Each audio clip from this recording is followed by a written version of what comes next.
The U.S. military is working with the beings. This is the Terry Lovelace story, and it is fascinating. People like Lou Elizondo have come out in support of Terry, and it's a very credible account. So let's get into it. This is Cosmic Road, where I discuss UFOs and the paranormal. Please hit like, please subscribe, share on social media, and as I'm going through the story, please comment below and let me know what you think.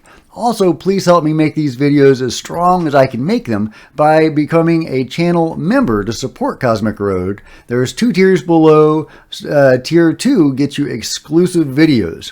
Or you can simply drop a tip in the tip jar with the Super Thanks feature below. Okay, let's get into it. This is a story that's been going around for the last couple of days on Twitter because Terry has been able to take photos of helicopters, government helicopters, that have been buzzing his house, harassing him. These are the government black helicopters everybody talks about because he has recently in the last few years come out about his experiences with UFOs in the military. Terry is a former military guy himself, and he had a very interesting abduction experience that we are going to get into in just a moment. But since he's been coming out with this information and these books, I think he has 2 of them now, if I'm not mistaken, they have been harassing him and telling him to back off, not just the government, but also the beings. He had a being appear in his house with a weird wig on. He calls her Betty Rubble from the Flintstones because of the weird wig she was wearing. You know, why do aliens wear wigs? I don't know, but it's a thing. At any rate, this being appeared in his house and told him to back off, but he did not. She told him that this going forward with this information could endanger his personal safety. But according to the article that I'm going to share, it wasn't from the aliens that the danger would come from. Presumably that means it would be the military. It doesn't go into a lot of details about that. However, we have heard from Lance Corporal Wygant a few days ago, you know, the video I made a few days ago, that the military has actively assassinated people to suppress the UFO information available to the public. And that is something that you hear quite a lot.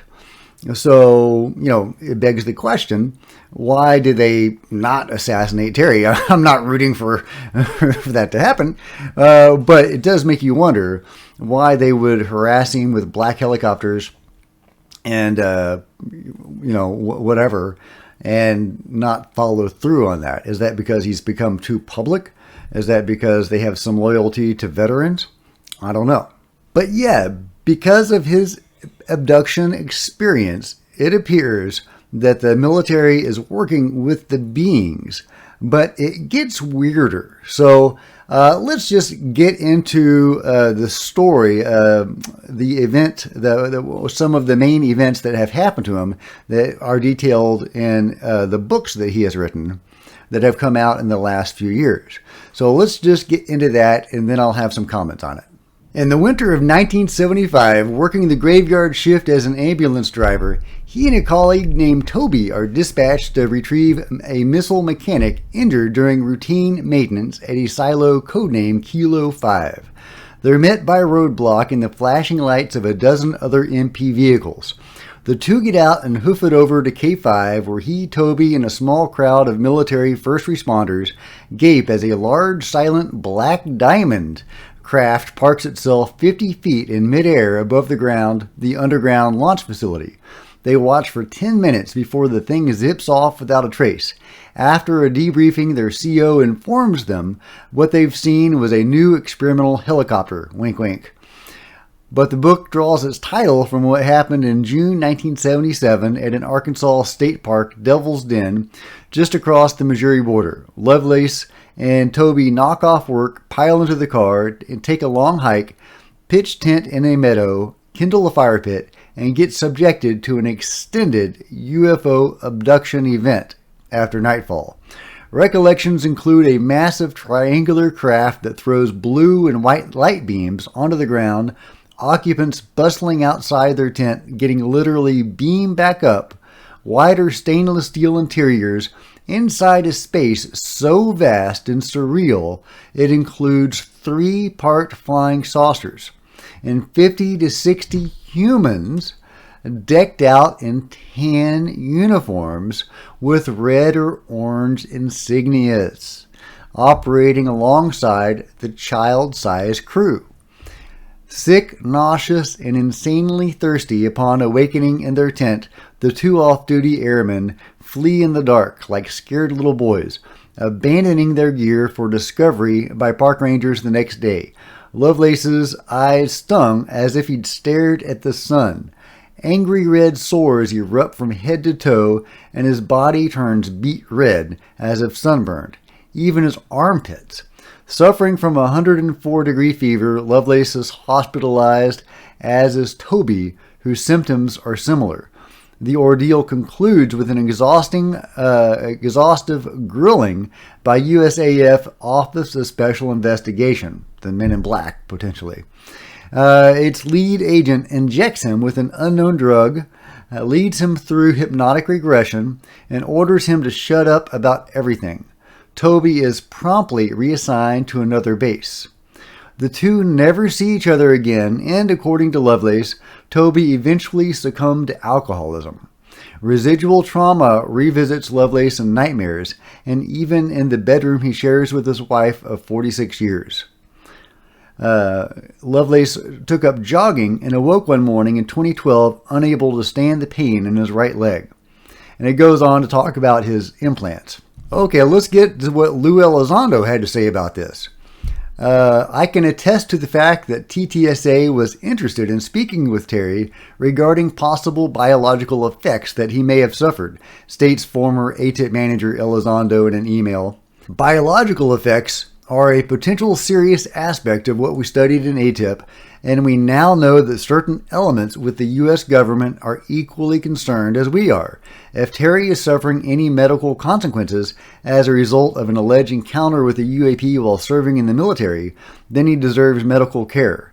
And then it goes on to talk about, or Lou goes on to talk about the helicopters that have been buzzing Terry's house and basically harassing him. Lou says, "It is my experience that helicopters of unknown utility have been reported by certain individuals." So these black helicopters are not uncommon. He says, "It is not yet known if this is some sort of intentional harassment or simply a matter of being near a congested flight corridor. Obviously, flying a helicopter is expensive and logistically intense if this were some sort of campaign to intimidate individuals on a regular basis. We would need to do additional research to better determine the nature of these incidents before making any sort of proclamation." He further says, "Terry is a good person who is also credible. I believe Terry and others are convinced their experiences are legitimate." And here is a picture Terry took of one of the government's helicopters that have been buzzing his house and harassing him, along with a UFO that appears to be keeping the helicopter company. Isn't that a crazy story?